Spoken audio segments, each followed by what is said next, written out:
In this guide, I'm going to show you how you can turn off the auto aim setting here in War Thunder. Before we do get into this guide, make sure to like the video and subscribe to the channel with all notifications on. It really does help us out and lets us know that you want more content like this. We'd greatly appreciate it. And if at any point throughout this guide you did have any questions, just ask them down in the comment section below and we can help you out further. I'm going to be doing my best to reply to every single comment down there.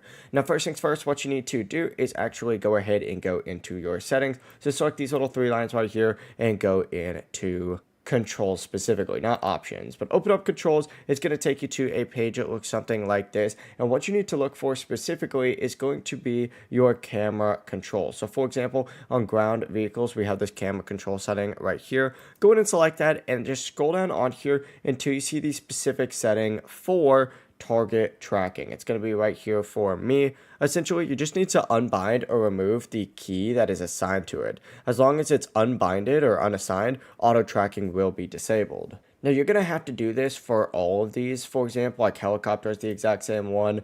Aircraft is going to have the exact same one. You just got to scroll through and unbind it for every single person in every single vehicle, but it really is as simple as that. If you guys did have any questions, just ask them down in the comment section below and we can help you out further. I'm going to be doing my best to reply to every single comment down there. Before you do leave this guide, make sure to like the video and subscribe to the channel with all notifications on. It really does help us out and lets us know that you want more content like this. We'd greatly appreciate it. Have a great rest of your day though. Peace.